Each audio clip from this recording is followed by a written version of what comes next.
That morning in Montana showed no hint that everything was about to collapse like an avalanche. The sky was clear, the pale sunlight almost taunting, and Clara Bennett still believed she was in for an ordinary day at Bozeman Elementary, where she had worked for over 3 years. But by mid-morning, a knock sounded at the teacher's lounge door, and the principal walked in, her face unable to hide the discomfort. "Clara, I'm so sorry," she began. "The district's budget has been suddenly cut. We have to terminate contracts with some teachers, and you're on that list." The words terminate contract landed like a block of ice. Clara heard the rush of blood in her ears, her heart pounding so hard she wasn't sure she was breathing normally. Part of her wanted to protest, to ask, "Why me?" But one look at the principal's tired eyes gave her the answer. It wasn't about ability, but about so-called budget priorities, something dedication and love for the job could never outweigh.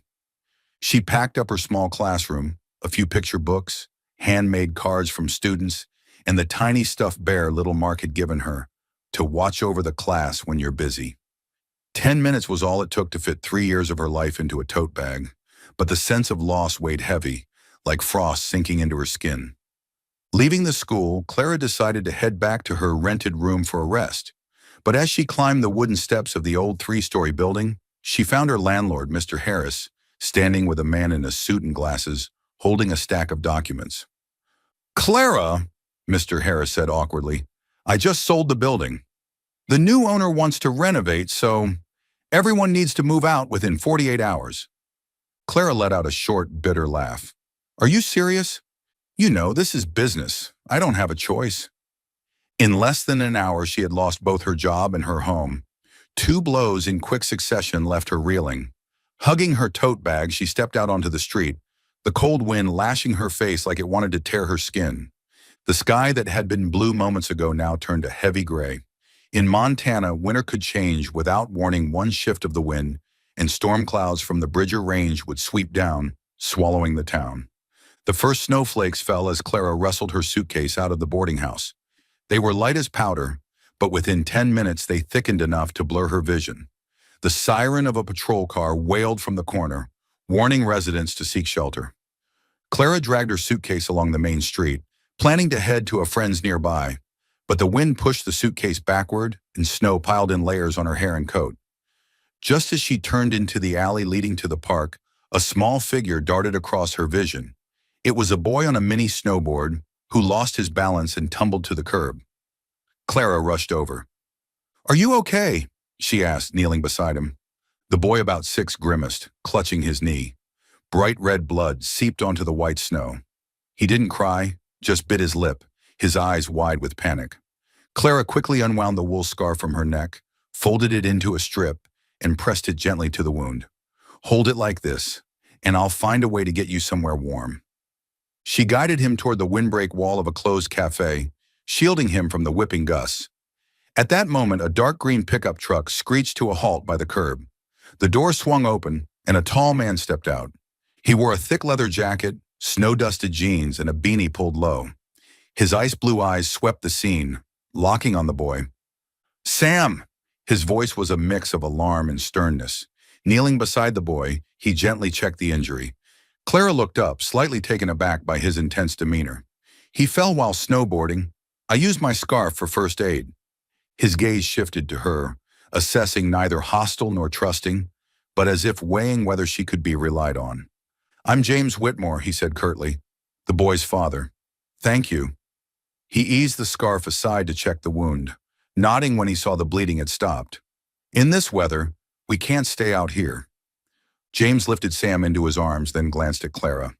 "Where are you headed?" Clara hesitated. "I don't have a place right now. I was going to a friend's house, but..." She looked toward the whiteout street. "I don't think I'll make it." James glanced at the swirling snow where the town was vanishing into the storm. He sighed. "The road back to town is closing. The police will block it at the next turn. Staying here is dangerous." She frowned. "So I should..." "Come with me to the ranch. At least there's a fireplace and warm blankets. When the storm passes, I'll get you back to town." His tone was firm, not pitying, just a practical decision. Clara hesitated. Going with a stranger in a blizzard wasn't ideal, but staying out here was certain trouble. Sam's eyes, no longer as frightened, looked at her as if waiting for her to agree. All right, she nodded. James opened the truck's back door, settling Sam into the seat, then returned to help load Clara's suitcase and bag into the truck bed. The wind slammed the door back so hard she nearly struggled to close it. On the road, James focused on driving, hands tight on the wheel as the truck crawled around icy bends. Clara sat in the passenger seat, watching through the fogged window as the snow swallowed everything, the headlights carving only two narrow beams through the white. She didn't know where she'd be tomorrow or what her next job would be. But for now at least, she and the boy she had just met were out of the storm.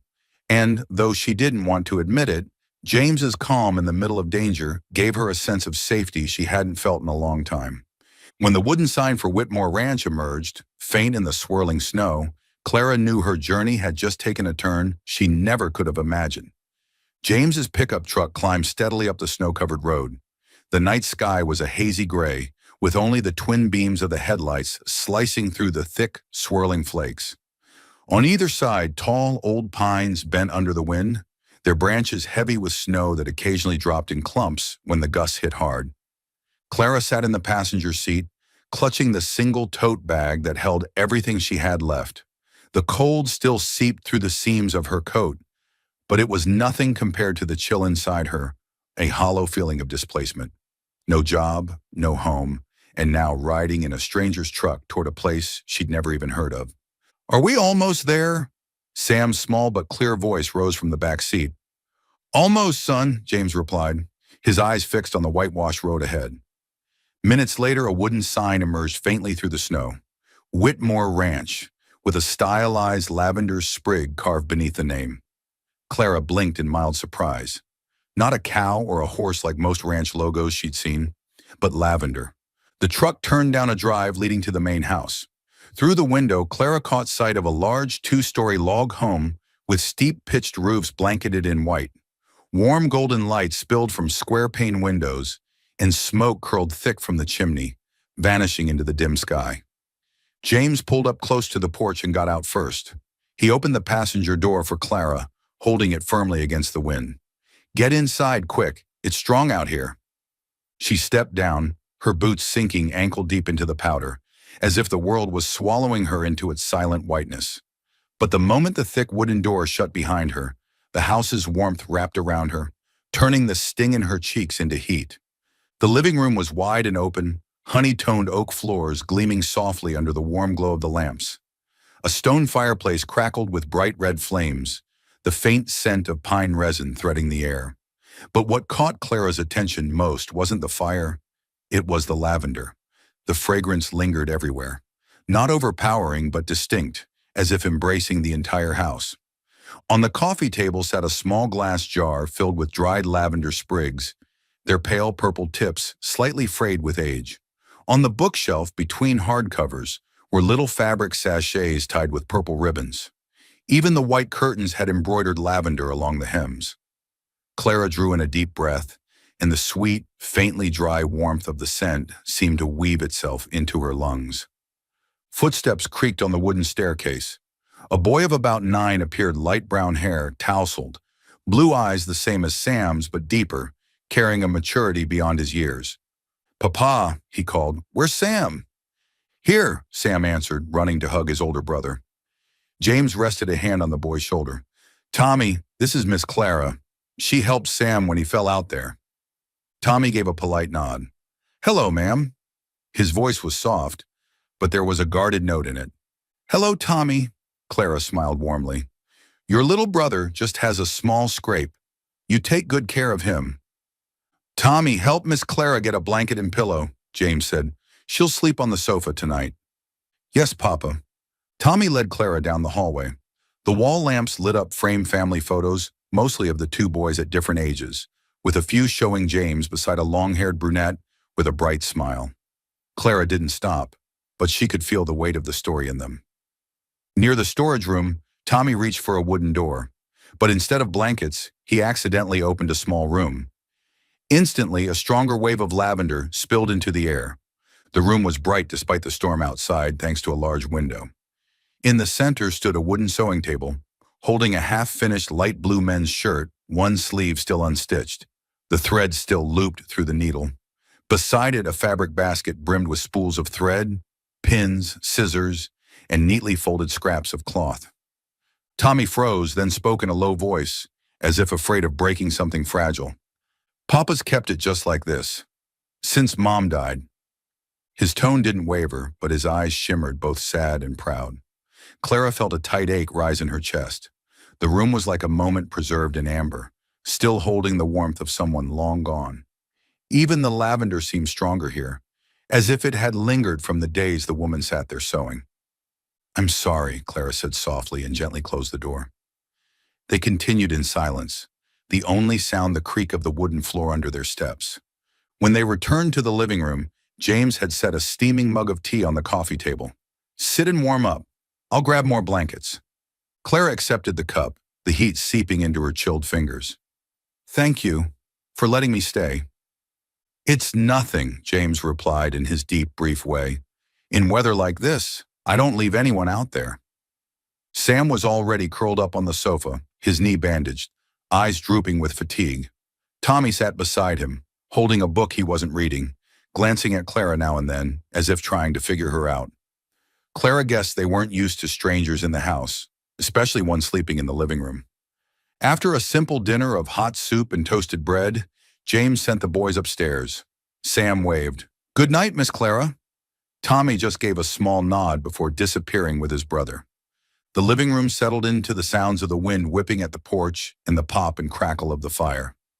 James laid a pillow and blanket on the sofa. "Get some rest. The storm will last till morning." Clara smiled her thanks, pulling the blanket over her lap.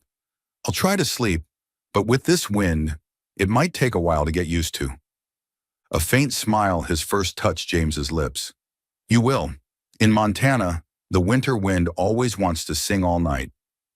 When he went upstairs, Clara lay down, drawing the blanket over her shoulders. The lavender from a small sachet hanging near the fireplace drifted into every breath. She closed her eyes, but the image of the sewing room and the unfinished shirt lingered. Between the wind's howl and the flicker of the flames, she realized this was a house both warm and steeped in loss. And though she meant to stay only one night, something in her gut told her she had stepped into a story that would change everything. "Do you like this personality?" Clara woke to the blinding white light pouring through the living room window. Gone was the night's darkness, and the smell of cold wind outside now stretched an endless blanket of snow, as if the world had been tucked under a thick, boundless quilt. The fireplace still glowed faintly, the scent of lavender from the sachet on the wall, mingling with the gentle aroma of burned wood, warm yet unfamiliar. She sat up, wrapped the blanket around her shoulders, and walked to the window. Snow had swallowed the front yard, burying the wooden fence and nearly covering the Whitmore Ranch sign. In that moment, Clara realized she was truly in rural Montana, at least an hour's drive from the nearest town, and that was in good weather. Footsteps sounded behind her. James appeared, wearing a gray turtleneck sweater and jeans, a steaming ceramic mug in his hand. He set it down on the coffee table in front of her. "Coffee, strong, hot," he said simply, like an order, but without pressure. "Thank you," Clara replied, taking the mug and inhaling its rich aroma. James sank into the armchair opposite her, leaning his elbows on his knees, his expression as steady as it had been the night before. "I want to talk to you about today, in the next few weeks." Clara set the mug down, waiting for him to continue. "The village school sent word this morning," James began. "Because of the blizzard and a staff shortage, they're closing for at least 2 weeks, maybe longer.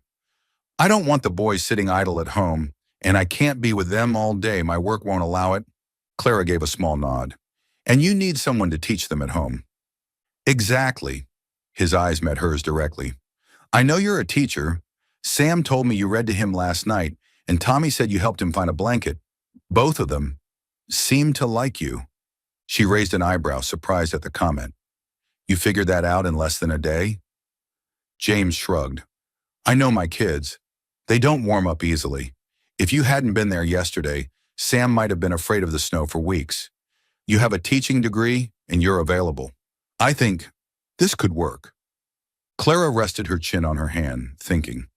Staying in this man's house for 2 weeks or more wasn't part of her plan. But the truth was, she didn't have another plan. No job, no apartment, roads to town closed, and not enough savings for a long hotel stay. "You're offering me a full-time tutoring job for the boys?" she asked. "Not just tutoring." James leaned forward. "I need someone to oversee their homeschooling reading, math, science projects, and make sure they're not spending the day arguing or sneaking video games. I'll pay you, plus room and board." Clara was quiet for a few seconds, sipping the coffee. The heat down her throat seemed to sharpen her mind. Sounds like a generous offer, but it could also lead to misunderstandings. His gaze didn't waver. "I'm not looking for anything except help for the kids. This is a job. Clear, transparent. If you agree, we'll set boundaries right away." Clara gave a faint smile, appreciating his directness. "Boundaries, I like that. So, where would I stay?" "The guest room downstairs. It has a window facing the back garden." James answered immediately, as if he had already planned it. "Work schedule. Lessons from 9 to noon, afternoons flexible depending on the weather. I'll cover all supply costs." "And evenings?" Clara asked. "In the evenings, you're free unless the boys need help with homework or you want to join the family for dinner." She studied him, looking for any hint of hesitation, but found none. Everything about James seemed short, clear, and without unnecessary words. "All right," Clara said, setting her mug down. "I'll take it. But let me be clear. I'm accepting because the work fits my skills and my current situation. This is not an invitation for anything beyond that." The corner of James's mouth lifted almost a smile. "I know, and I respect that." A brief, comfortable silence settled, broken only by the crackle of the fire. Outside, the wind still hurled snowflakes against the glass. "Where are the boys?" Clara asked, breaking the quiet. "Probably still upstairs. Sam's not an early riser, and Tommy usually spends mornings reading in his room." James stood, motioning toward the hallway. "Want to see the guest room?" Clara nodded, following him down the hall. They passed the wall of family photos, dark wooden frames, pictures of the boys at different ages, and a few with James and a long-haired brunette, her smile radiant. Clara felt a faint tug in her chest, but didn't ask. The guest room was tucked into the corner of the house, its large window now opening to a backyard blanketed in snow. Inside, it was neat, with a bed covered in beige sheets, a small desk and reading lamp in the corner, and a built-in closet with a few empty hangers. On the bedside table sat a small, purple fabric sachet lavender, without a doubt. "Everything's clean," James said. "If you need personal items, I can have my assistant pick them up in town when the roads reopen." Clara set her bag on the bed and drew in the soft lavender scent. "Thank you. I think I'll be fine here." "Then it's settled," James replied. "I'll tell the boys at lunch." She glanced out the window at the steady snowfall. Even though it was just a job agreement, Clara couldn't deny the strange feeling in her chest, a mix of apprehension, curiosity, and a small measure of comfort she didn't want to admit. The first morning of home learning began with the smell of freshly brewed coffee and the wind curling around the eaves. Clara woke early, pulled on a sweater and boots, and headed to the garage behind the house. The roll-up door clattered as it opened, letting in a rush of icy air. Inside, the space was just big enough for 2 pickup trucks, with one corner stacked high with toolboxes, paint cans, and coils of irrigation hose. She switched on a small heater, set up a folding table in the center, laid down a plastic tarp, and arranged 3 trays. Snow science, plastic cups, a thermometer, salt, baking soda, vinegar. Letter art, paper, colored pencils, markers. Engineering, plastic bottles, straws, rubber bands, a mini motor she'd found in an old supply box. On the wall, she taped up sheets labeled "Today's Schedule" and "Little Wishes." In one corner, she strung up a cord with clothespins for displaying finished work. The cold garage began to take on a spark of life. James appeared in the doorway, holding 2 steaming mugs of cocoa. "You did all this morning?" Clara smiled. "Just making use of what's here. Kids learn best when they can touch everything." He nodded slightly, his gaze lingering on the engineering tray. "That motor, I once used it to pump water in the greenhouse." Perfect, she said. We'll build a drip irrigation model. Sam was the first to burst in, beanie askew, scarf half undone. Tommy followed at a steady pace, his eyes scanning the papers on the wall. Welcome to the garage classroom, Clara said. Let's start with our little wishes. Sam scribbled immediately. I wish snow wasn't so cold so I could make snow angels. Tommy wrote, hope the irrigation model works. Part 1, Snow Science. Clara scooped snow into 2 cups, sprinkling salt in one and baking soda in the other, placing thermometers in each to monitor changes. Sam's eyes lit up when the salted snow melted faster, and he eagerly wrote down the results. Tommy added an observation about salt's effect on plants. James leaned against a garage post, rare amusement softening his features as he listened to his son discuss science. Part 2. Letter. Art. Each boy wrote a postcard to their future self describing the blizzard day. Sam described snow like powdered sugar. Tommy wrote, the wind isn't scary because there's a class in the garage. The words were short, but they warmed Clara's heart. Part 3. Engineering. They assembled the drip system from the plastic bottles. Sam cut a straw too short, sending water spraying everywhere. Both boys doubled over laughing. Clara wrote on the board, failure number 1, and the reason why. Tommy drilled the bottle cap off-center, making the water flow unevenly, but persisted until it was right. Then James stepped in, connecting the mini motor to the system, upgrading it to run on batteries. The 3 of them worked together until steady drops fell into a pot of time. When class ended, Clara handed out bread and apples. Sam munched while fiddling with the irrigation model. Tommy sat quietly by the door, still glancing at the dripping water as if afraid it might stop. That evening, while James was tied up in a call, Sam tugged Clara toward the fireplace. Will you read to us again? Tommy pretended not to care, but had already taken a seat beside his brother. Clara chose the snowy day, her voice warm and unhurried. Sam giggled at the part where the boy knocked snow off a tree, and Tommy leaned in slightly. When she finished, Clara suggested, tomorrow let's make snow maps in the backyard using our footprints. Sam shouted his agreement, and Tommy added the idea of marking the trails with colored sticks. Just then, James stood in the doorway. He quietly took in the scene. 2 boys by the fire, a woman reading to them, the faint scent of lavender, and the irrigation model placed near the stove so the water wouldn't freeze.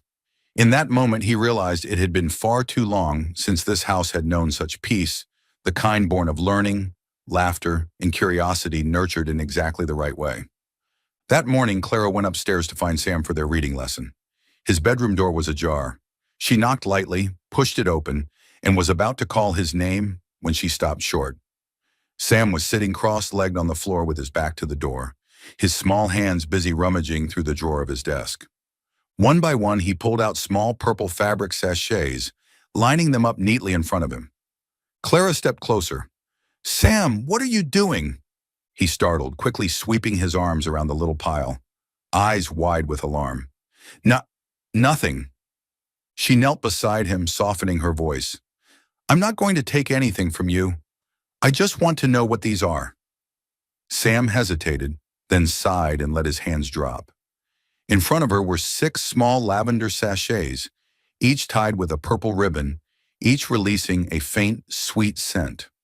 Some were frayed at the edges. The fabric faded with age. My mom made these, Sam said quietly, his voice barely above the whisper of wind through a window. I keep them here, so they still smell like her. Clara gently picked one up, feeling the tiny beads shifting inside. They're beautiful. Why do you hide them? He bit his lip. One of the babysitters told me not to hold on to the past. She said keeping them wasn't good for me. She took one to throw away, so I hid all of them here. The words were small, but they pierced Clara's heart like a needle. She pictured a 6-year-old boy clutching his mother's tiny keepsakes, hiding them away as if it were something wrong. Her throat tightened. Sam, she said, her tone gentle but firm, keeping something that reminds you of someone you love isn't holding on to the past. It's a way of keeping that love with you, even when everything else changes. His blue eyes lifted toward her, hesitant, as if weighing whether to believe her. How about, Clara continued, we make something to keep these safe so no one will think they're just clutter? What kind of something? Sam asked. A memory box, she smiled. A place for all the things that remind you of your mom, and whenever you miss her, you can open it. You'll still live your life, still learn, still play. But when you open that box, you'll know her love never went away. Sam was quiet for a moment, then nodded quickly. I want that. That afternoon, Clara found an old wooden box in the storage room and dusted it off. She lined it with soft fabric and gave Sam a stack of small slips of paper to write labels. He placed each lavender sachet inside, writing notes like, Mom kept this under her pillow. Mom hung this in the winter closet. When they finished, Sam hugged the box to his chest like it was a kitten. He didn't say anything, just sat quietly beside Clara, his shoulder leaning slightly against hers. In that moment, she felt she was holding something fragile but real, the first threads of a child's trust. That evening, while Clara was tidying up books in the garage classroom, Tommy walked in. He didn't meet her eyes, just asked hesitantly, Miss Clara, do you know how to sew?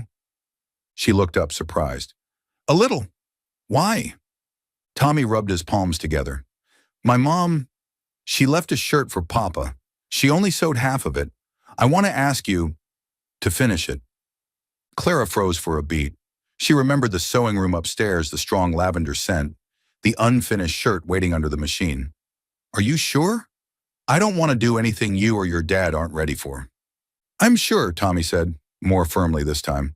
Papa keeps it exactly the same, but I think Mom would want it to be finished. The sewing room was quiet that night. Warm yellow light pooled over the pale blue men's shirt. A matching spool of thread lay beside it, the needle still stuck in the half-finished sleeve. Clara sat down, taking a slow breath, the lavender in the air, wrapped around her like an embrace. Tommy stood beside her, watching as she threaded the needle. My mom, she used to sing while she sewed, he murmured. You are my sunshine. Clara smiled faintly, guiding the needle through the fabric. The sound of the needle piercing the cloth made a soft, steady rhythm. Do you want to sing it? She asked. He shook his head.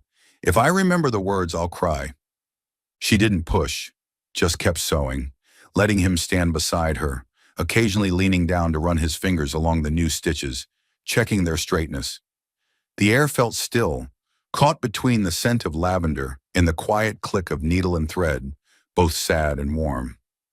When it's finished, Tommy said softly, I want to give it to Papa for his birthday, not to replace Mom, just so he knows we still remember.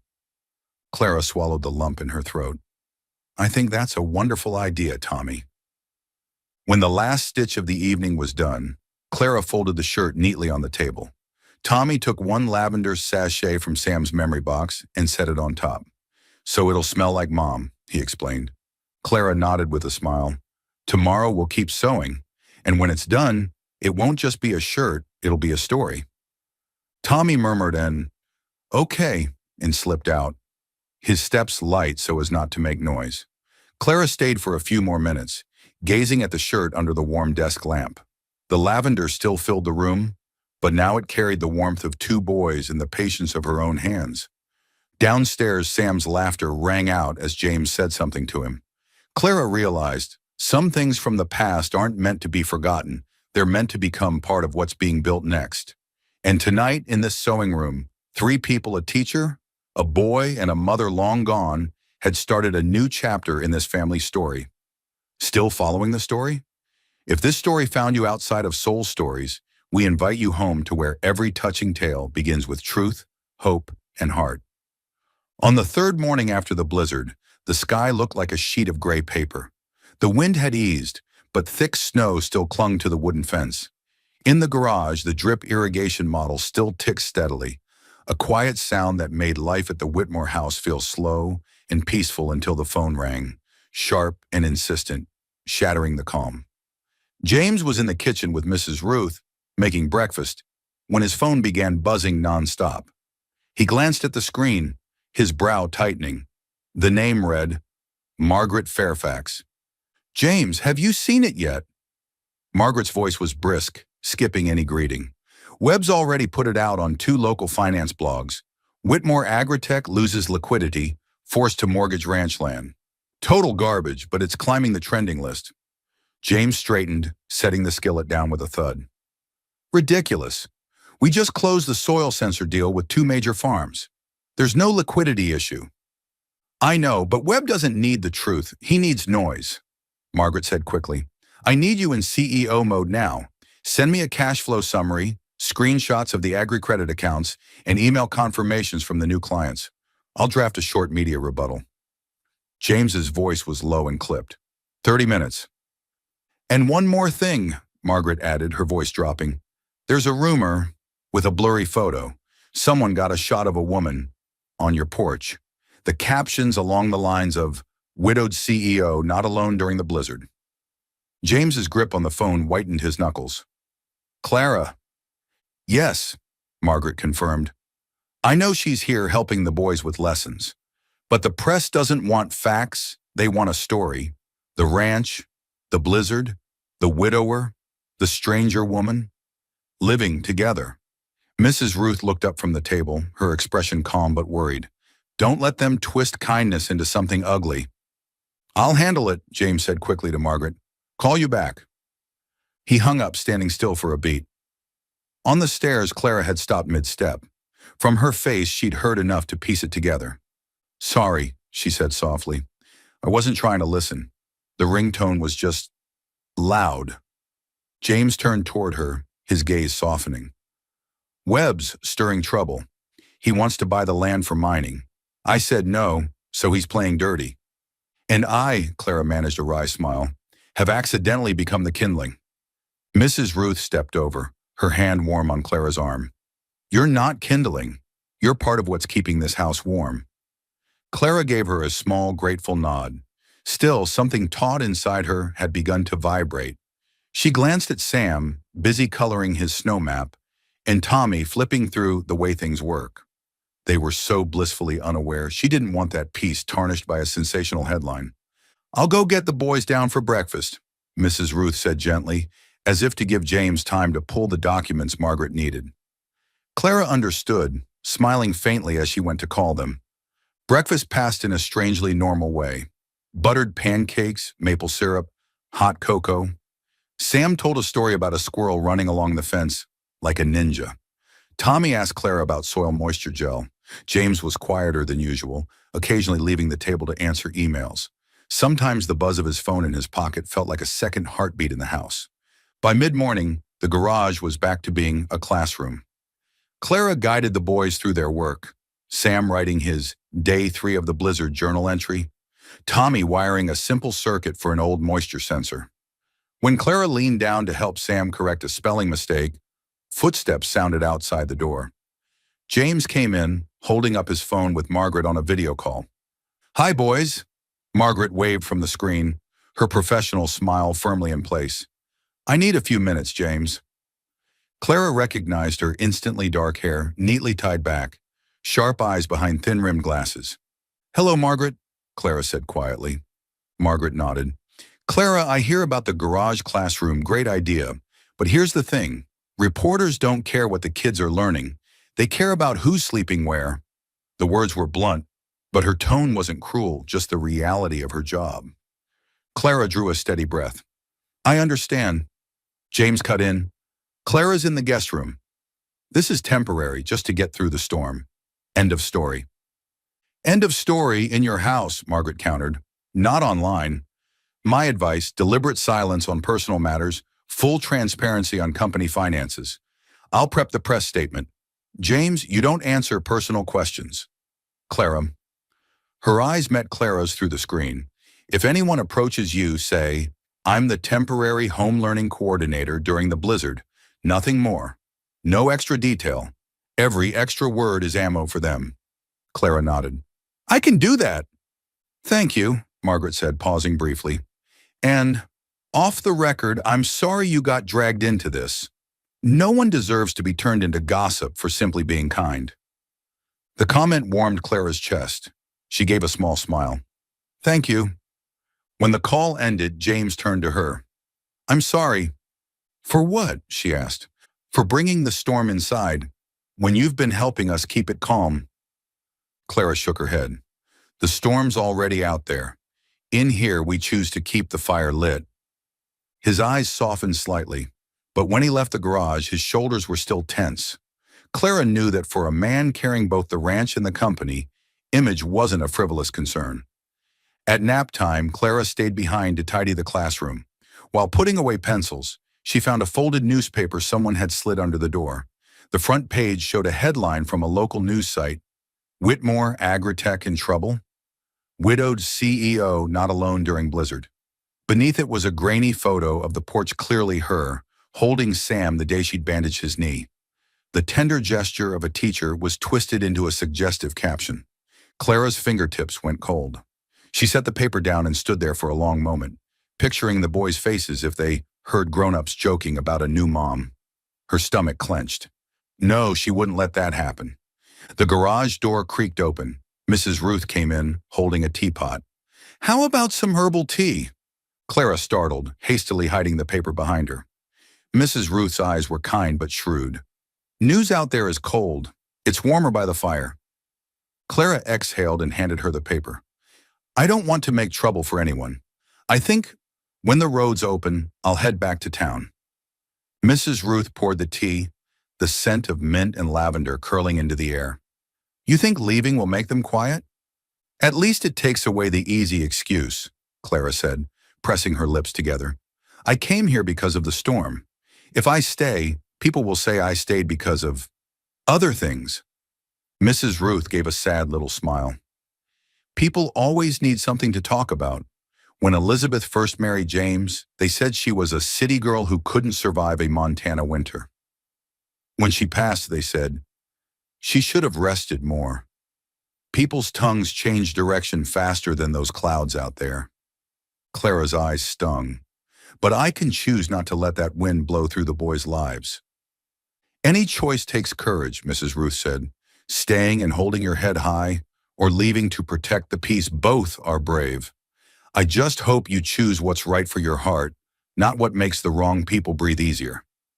Clara stayed silent for a long moment. Finally, she nodded, though without making a promise. "I'll write a short note for my old school, ask them to post a thank you, and make it clear I'm just coordinating lessons during the blizzard, nothing more."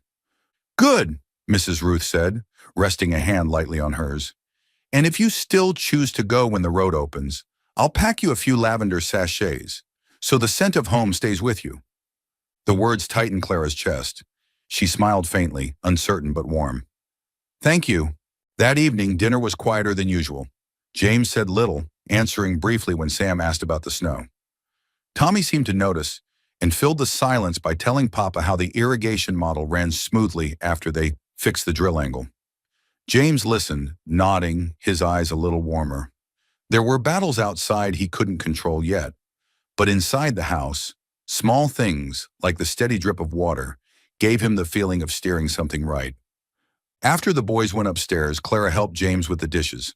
Warm suds clung to the rim of the sink, and the soft clink of plates filled the space. Clara set down the dish towel, took a deep breath. "James," she said, "the road might open tomorrow. I think I'll head back to town. I don't want my being here to make things harder for you and the boys." James set down the plate in his hands with a quiet clink. He looked at her, his blue eyes free of anger, only tired, with a trace of sadness. "You're not the problem. The problem is a man who likes to burn things he doesn't own." "Either way," Clara kept her tone gentle, "this is your home. I don't want to be the spark." He was silent for a moment. "If that's your choice, I'll respect it. But thank you for making this house less cold." His voice caught slightly on the last word. Clara nodded, unsure her voice would hold if she said more. She went into the living room, picking up the snowy day to read to Sam, her chest both light and heavy, light with the relief of having made a decision, heavy with the knowledge that it would leave a space not just for the boys, but for herself. That night, the wind rose again, slipping through the cracks in the door like paper-thin whispers. Somewhere out on the snow-covered road, clickbait headlines kept flashing. But inside, the fire still burned. The lavender scent still lingered. Clara read slower than usual, each word like a fine stitch closing up a day torn open by rumor, stitched carefully. so that if she left tomorrow, the seam would still hold. That morning, winter sunlight crept shyly through the window, as if checking whether the Whitmore house was awake. After days of blizzard whiteouts, the Montana sky stretched wide in a deep, endless blue, thin sheep-like clouds drifting lazily across it. The main road into town had been cleared by the snowplow. Clara stood at the living room window, staring at the road's two black asphalt strips cutting through the white. Her feelings were a jumble relief, but also a faint hollowness. The night before, she had packed a few things into her old backpack, a couple of changes of clothes, her teaching materials, and the lavender sachet Mrs. Ruth had quietly left on her table. This stay had always been meant as temporary shelter, but it had given her more than she'd expected. Footsteps rattled softly on the stairs. Sam and Tommy came down, both with their hands hidden behind their backs, their eyes bright with a secret. "Miss Clara!" Sam called, stretching out her name like he was afraid she'd vanish any second. "We've got something for you." They held out a folded sheet of white A4 paper, covered in colored pencil writing and drawings. In the middle, in proudly crooked letters, it read, "Hand contract. Miss Clara stays with us until the end of the school term." Underneath were two signatures in blue and red, complete with fingerprint hearts, and in the corner, a drawing of three people standing in front of a house while snow fell around them. Clara laughed, but her eyes stung. "When did you come up with this?" "Last night," Tommy said, more serious than his little brother. "We decided if you leave, who's going to teach Sam snow math? Who's going to help me build the sensor circuit? And who's going to read stories before bed?" Sam chimed in. "Papa doesn't do voices." Clara crouched to their level, taking the paper, her hands a little shaky. "You know, I was planning to leave, so I wouldn't cause trouble for your papa." "But you don't cause trouble," Sam said, shaking his head hard. "You make our house happier." The simple statement landed like a small arrow in the place she'd been trying to keep steady. Before she could respond, a low chuckle sounded from the doorway. James was standing there, hands in his pockets, mouth tilted in an unsure half-smile. "Looks like you two just drafted an employment contract?" "Not employment," Tommy corrected seriously. "A stay contract." James stepped closer, standing opposite Clara. In the morning light, his eyes were a deep, steady blue, no longer clouded with the strain of the past few days. "The storm's over. The road's open. You can go back to town anytime. But if you want to stay until the end of the term, I have a proposal." Clara tightened her hold on the paper. "Sounds like a negotiation." "Something like that," James said, taking a slow breath like he was walking into a high-stakes meeting. "Terms are as follows. Clear work schedule. You remain the home learning coordinator for both boys. I'll pay monthly, plus room and board. You'll have a proper room upstairs, not the sofa. And we respect each other's privacy completely." Clara tilted her head. "Do I get the right to refuse interviews?" "Not just the right," James said. "I'll make sure no reporter gets near you." "I'll handle that." Mrs. Ruth emerged from the kitchen with a tray of tea, smiling wryly. "Sounds like you're hiring a new department head, but for the family company." The moment lightened and Clara laughed. "All right, I agree. But on one added condition. If Sam and Tommy finish early, I get to take them outside in the snow for experiments or play." "Deal," James said, a hint of relief in his voice. Sam squealed and threw his arms around her. "So you're staying?" Clara ruffled his hair. "Yes, I'm staying. This contract is officially in effect." Tommy smiled, a rare, genuine one. "Then I'll go print another copy for Papa to sign." James cleared his throat. "I'll sign it myself. No need to make as many copies as a corporate merger." That afternoon, Clara moved her things from the sofa to an empty room upstairs. The small space had a window facing the white pasture and wooden fence. On the bedside table sat a jar of dried lavender, Mrs. Ruth's quiet touch. Setting down her backpack, Clara felt she'd taken another step deeper into the Whitmore family's world. That night's dinner featured potato stew, crusty bread, and an apple pie Sam insisted was their contract celebration. Mrs. Ruth poured wine for James and Clara, warm milk for the boys. Mid-meal, Sam leaned toward Tommy, whispering just loud enough for Clara to hear. "See? Our hand contract worked." Clara feigned a stern look. "I heard that. Next time, remember to negotiate for weekly desserts." The whole table laughed, even James, a short but genuine laugh. In that moment, Clara knew she'd made the right choice, to stay openly and clearly, not as a temporary guest, but as part of the rhythm of life in this place. That night, Montana lay wrapped in silence, broken only by the soft sweep of wind over the roof and the faint crackle of wood in the fireplace. Clara was tidying up the books in the garage classroom when James's hurried footsteps sounded at the back door. "Clara," he said, his voice low but urgent, "the water pump system for the barn's frozen. If we don't fix it now, we'll have no water for the cattle by morning." She set the books aside, quickly pulling on a thick coat and wool gloves. "I'm coming with you." James hesitated for a moment, as if ready to argue, then simply nodded. "All right, but stay careful." Outside, a fresh layer of snow lay smooth and glistening under the moonlight. Their breaths rose in pale clouds in the biting cold. The yellow beam of James's flashlight swept along the path to the barn, skimming the snow-packed fences. When they reached it, the wind hissed through the cracks, mingling with the restless sounds of the cattle inside. James crouched to check the pipes, the leather of his gloves dusted with snow. "The water's frozen solid here. We'll need the portable heater to thaw it." Clara knelt beside him, taking the heater from his hands. The warm glow spilled over both their faces as they leaned close to inspect the frozen section so close their shoulders touched, their breaths mingling in the frigid air. She could see the damp strands of hair at his temple, feel the steady heat radiating through his heavy coat. For a moment, everything else faded: the wind, the barn, even the cold, leaving only the sound of her own heartbeat. James looked up, his gaze catching her steady, deep, and unguarded. The space between them shrank to a few breaths. Clara felt his hand rest, almost unconsciously, over hers where she held the heater. Neither of them moved, caught in that quiet pull drawing them closer. Just a few inches more. "Papa, Miss Clara!" The small, high voice rang out from the yard, shattering the fragile stillness. Sam stood at the barn door in striped pajamas, clutching his teddy bear, his face scrunched against the cold. James stepped back, pulling his hand away. "Sam, what are you doing out here? It's freezing." "I was thirsty," Sam mumbled. "I went to the kitchen, but you weren't there." Clara smiled gently, taking his hand. "Come on, I'll walk you back in. Papa will be done soon."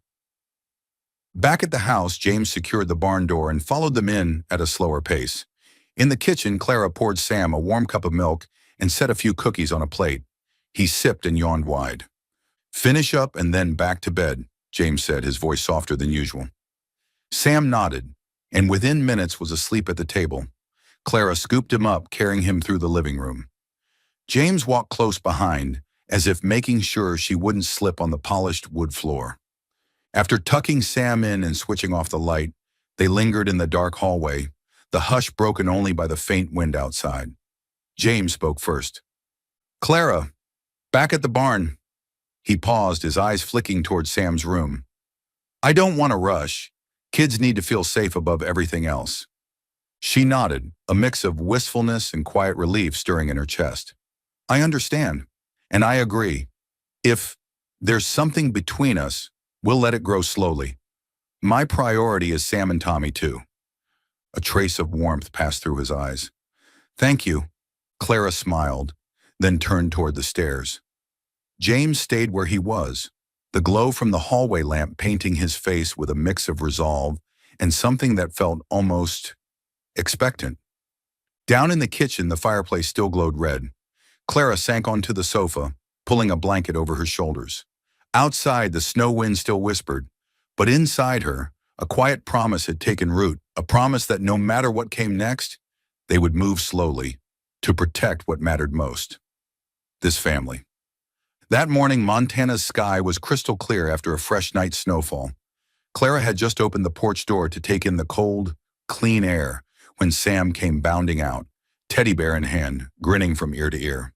"Careful, it's icy," she warned, bending down to scoop him into her arms and carry him back inside. The moment the door closed, a rapid series of click-click-click sounds snapped from somewhere beyond the distant fence. Clara turned sharply. Several figures in dark coats stood there, long-lensed cameras aimed directly at the porch. One of them fired the shutter in quick bursts. the flash stinging her eyes. "Clara?" Mrs. Ruth's voice called from the kitchen. "It's fine," Clara answered quickly, pulling the curtain closed, but her heart was thudding harder than it should. By noon, the incident had exploded. Clara's phone buzzed non-stop texts from old colleagues, college friends, even parents from her former school. "Are you living with widower CEO James Whitmore? The internet says you're his new girlfriend." Curious and uneasy, Clara clicked on one link. There it was, a photo of her holding Sam, the Whitmore porch behind them, under a bold headline, "Replacing the Family. CEO James Whitmore spotted with mystery woman and two sons." Below, hundreds of comments. Some were curious, others downright cruel. "That was fast. Poor late wife." Clara set the phone down, bitterness pooling in her chest. She didn't want Sam or Tommy to ever see those words. More than that, she hated the thought of being cast as someone taking Elizabeth's place. That night, after the boys were asleep, Clara sat alone at the dining table, a blank sheet of paper in front of her. She wasn't a PR expert, but as a teacher, she believed in the power of clear, kind words. Mrs. Ruth emerged from the kitchen, holding a fabric-bound notebook worn at the edges. "You should read this." Clara looked at the cover. It was Elizabeth's journal. "Are you sure?" "Elizabeth was direct," Mrs. Ruth said.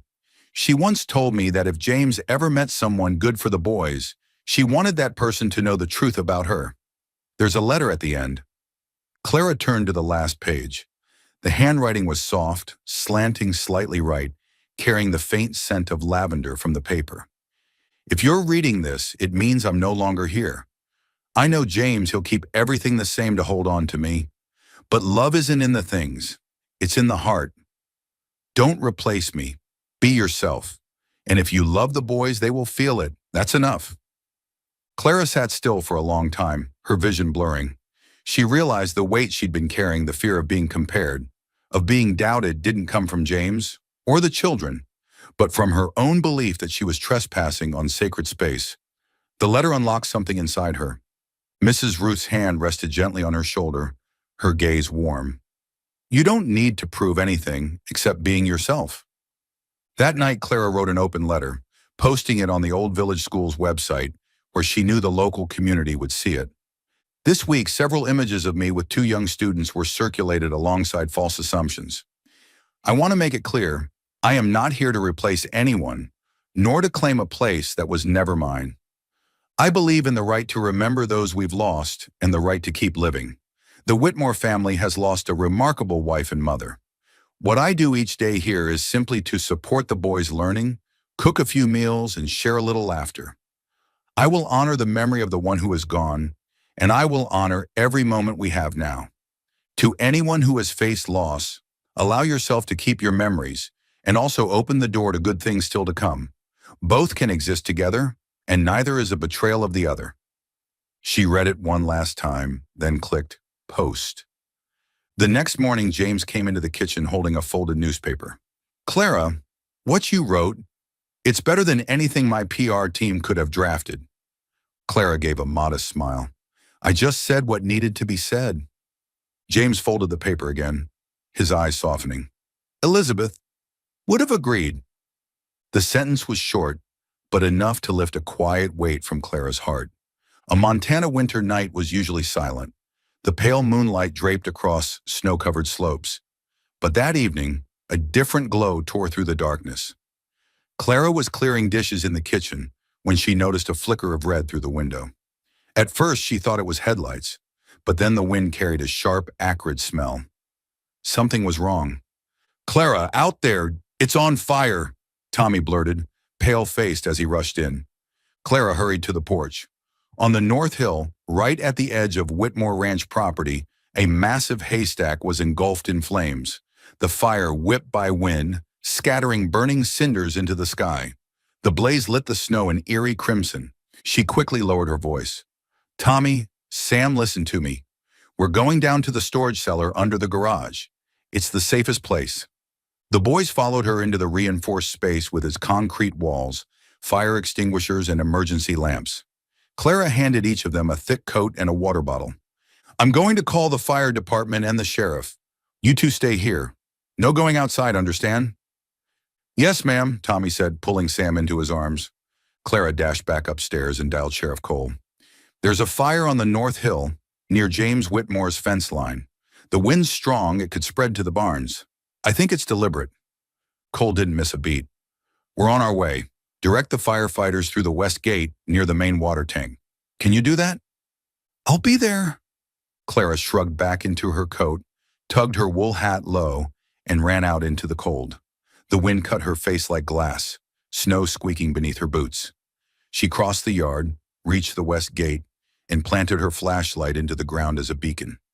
Minutes later, sirens wailed, and green-red lights strobed across the night. This way! She shouted, waving them through.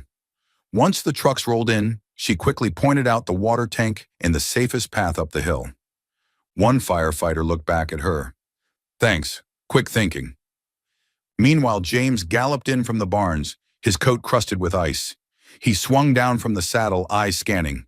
Clara, where are the kids? Safe in the cellar, she called, breath still ragged from the run. For a moment, something in his expression softened, relief breaking through.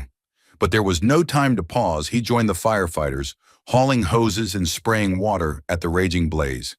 It took nearly 30 minutes to bring the fire under control, until only smoke hissed from the blackened pile. A few deputies combed the site for signs of arson. Sheriff Cole met James and Clara with a grim shake of the head. No question this was set on purpose. I'll be looking into Webb.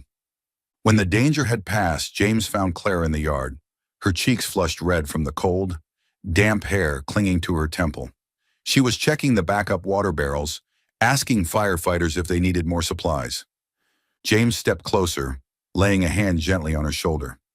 Tonight, if it hadn't been for you, I don't know what would have happened. Clara looked up, a little flustered. I just did what needed to be done.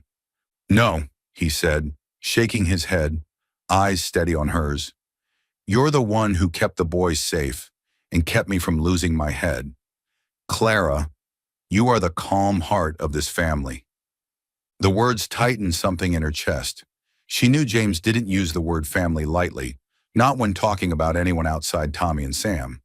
His gaze wasn't guarded, now it was warm and deep, as if there was more he wanted to say but wasn't ready yet. All she could manage was a quiet, thank you. The cold wind still moved around them, but they stayed there for a long moment, letting the night's last flame, not the one on the hill, but the quiet ember between them, burn in its own unhurried way. The next morning, Bozeman lay under a thin sheet of ice. James pulled on a heavy coat, carrying his notebook and a USB drive. I'm heading to the North Hill to review the scene, he told Clara. The ashes were still smoldering. In a charred corner of the fence, James spotted a piece of melted nylon and the lingering smell of gasoline. In the snow, large boot prints with long strides led straight toward the trail. Sheriff Cole and the investigator quickly took note. Do you have any cameras out here? James nodded, retrieving memory cards from 2 trail cameras. Back at the sheriff's office, they reviewed the footage. The screen froze on the 10:12 p.m. frame. A hooded man carrying a plastic can, his gait familiar. A second camera caught the taillights of a gray pickup turning around at the trailhead. Webb drives a gray 2500 HD, dented rear bumper, James said. They went to Hank's auto. Hank confirmed that the night before, Webb had stopped by for an oil change, and the shop's camera showed his truck heading toward Whitmore Ranch at around 10 p.m. Next, from a nearby gas station, Webb's company debit card receipt showed he had purchased 2 5-gallon cans of gas the afternoon of the fire. That's enough to get a warrant, Sheriff Cole said. That evening, police raided Webb's house with a search warrant. In the garage, they found 2 plastic cans still smelling of gas, a pair of size 11 fish scale tread boots, and a piece of charred straw caught in the tire. Webb's phone data matched the time and location at the trail by the ranch. The sheriff read him his rights and placed him under arrest for arson. Webb's face drained of color as the investigator held up the camera, still his silhouette and the gas can against the snowy night. As the police car carried Webb away, James stood on the porch. Clara stepped out, holding a warm ceramic mug. All done. Just the first step. The prosecutor will file charges soon. And thank you. If you hadn't saved the kids and led the firefighters in, Things could have been much worse. Clara smiled. If you hadn't remembered the cameras and kept your cool, we wouldn't have had proof. From inside the house, Tommy and Sam peeked out, eyes wide. Dad, Miss Clara, is there going to be another fire?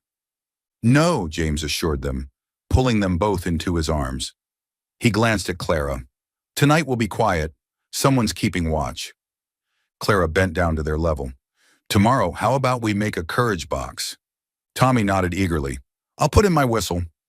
Sam hugged Clara's neck tightly. I'll put in the beanie you gave me. James watched them, feeling the warmth in the house overpower the cold outside. The firestorm had passed, but one thing still burned. Trust and connection, stronger than the snow blanketing the hills. Whitmore Ranch lay in deep quiet. Snow blanketed the rooftops, and the moonlight spread across the white ice with a metallic shimmer. In the sewing room, still carrying a faint scent of lavender, Clara sat at the table, a small yellow lamp casting a warm halo of light. Before her lay Elizabeth's unfinished shirt. Pale blue cotton, each stitch evenly spaced, only a few final seams left on the cuffs. Clara's fingers brushed gently over the fabric, as if touching a fragment of the family's memory. Tommy had waited so long to wear the shirt his mother had once begun sewing for him. Clara knew his upcoming birthday was the one chance to make it real. The wind hissed outside the porch, but inside there was only the soft crackle of the stove and the quiet sound of needle and thread sliding through cloth. When the last stitch was tied off, Clara drew a deep breath. She folded the shirt neatly, placed it in a gift box along with a small card. Tommy, your mother began this shirt with love.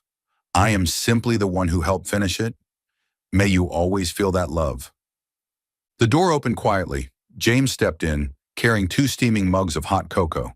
He wore a thick charcoal sweater, his hair slightly tousled from the wind, and his eyes softer than Clara had ever seen them. I thought you could use a break, he said, setting one mug on the table before her. You've been working all day. Clara smiled, accepting the cocoa and letting the warmth spread to her fingertips. I just finished. The shirt for Tommy. James looked down, his fingers brushing lightly over the edge of the fabric. You kept Elizabeth's stitching. Because it's part of the story, Clara replied, her voice low but steady. The rest is for me to write. A long silence followed, broken only by the wind sweeping against the window. James stood there as if weighing something. Then he exhaled slowly and stepped closer. Clara, his voice was low and deep, I don't want this to just be a work arrangement anymore. Clara's heart skipped. She looked up, searching for the truth in his eyes. What are you saying? I'm saying I want you to stay, not because the kids need you, but because I need you. I love you. Clara let out a shaky laugh, part relief, part fear. James, I'm afraid I'll never be enough to fill the empty space. He cut her off, moving closer and taking her hand. No one can replace Elizabeth. You don't need to fill that space. You just need to be yourself, and for me, that's enough. His gaze was as deep as the Montana night, and this time Clara didn't look away. In that moment, he leaned down. Their kiss wasn't rushed, wasn't burning. It was slow, soft like snow melting on the lips, warm like a hearth in winter. Clara felt his hand gently tighten around hers, like a silent promise not to let go. When they pulled back, their breaths still mingled in the small space between them. Clara whispered, So, we'll call this a new agreement? James smiled, a rare expression breaking through his usual reserve. No clauses, no expiration date, just forever. That night, Clara left the finished shirt on the table by the window, where the moonlight could reach it.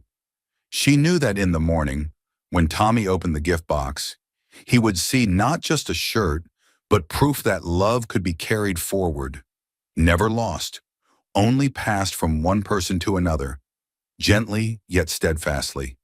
And she, at last, allowed herself to believe in a home. Spring in Montana comes slowly, but when it does, it bursts forth as if making up for all the long, frozen months. On the Whitmore Ranch pastures, bright green shoots crowded upward beneath the wide open sky. Lavender buds began to unfurl, their gentle fragrance drifting in the breeze. mingling with the laughter and voices of those gathered there. In an open space decorated with white ribbons and long wooden tables, a small engagement celebration was taking place. Not lavish, not noisy, just family and true friends. Margaret Fairfax, usually so composed it seemed she was always preparing for a press conference, was beaming behind her camera today, snapping shot after shot to capture every moment. Sheriff Cole, wearing a striped apron, stood by the BBQ grill, expertly turning skewers as the savory scent filled the air. Mrs. Ruth, dressed in a deep green dress, held a bundle of papers in her hand. When the chatter quieted, she began to read aloud. Some storms come to test us, and some people arrive to show us that storms will always pass. Clara stood beside James, their fingers intertwined. His eyes were warm like April sunlight, so different from the cold, guarded man she had first met during that snowstorm. On her left hand, a simple ring with a small diamond glimmered in the light. Not flashy, but fitting, just like their love. Sam and Tommy, both in crisp white shirts, darted around the tables, sometimes helping Sheriff Cole carry bread, sometimes running back toward Clara. At one point, Sam tugged gently on her sleeve and whispered, "I think Mom would have liked you." Clara's heart tightened, but in the best way. She nodded, bent down to hug him, and murmured, "I think so too, Sam." The gathering was easy and joyful. Laughter mixed with the wind, the smell of grilled meat blended with the scent of lavender. No one mentioned Webb, the rumors, or the hard days behind them. Today was only about the present and the future that lay ahead. After the meal, Tommy and Sam pulled Clara toward a small table by the wooden fence. On it sat the memory box. This time, alongside lavender sachets, the old teddy bear, and a scrap of unfinished fabric, there was a new photo. The whole family standing in the pasture. James's arm draped around Clara's shoulders, Sam and Tommy hugging her from either side. Clara touched the frame lightly. She wasn't replacing Elizabeth, nor was she trying to. But she understood now that she was a new part of this family's story. A fresh lavender plant rooted in a garden that had weathered storms, still blooming strong. As the sunset painted the horizon in shades of violet, James led Clara to a quiet corner of the field, where the breeze carried an even stronger scent of lavender. Wrapping his arms around her from behind, he whispered, "I once thought the storm had taken everything, but it turns out it only brought you to me." Clara rested her head against his chest, eyes following the last rays of sunlight slipping off the fields. In that moment, she knew the storm had stopped.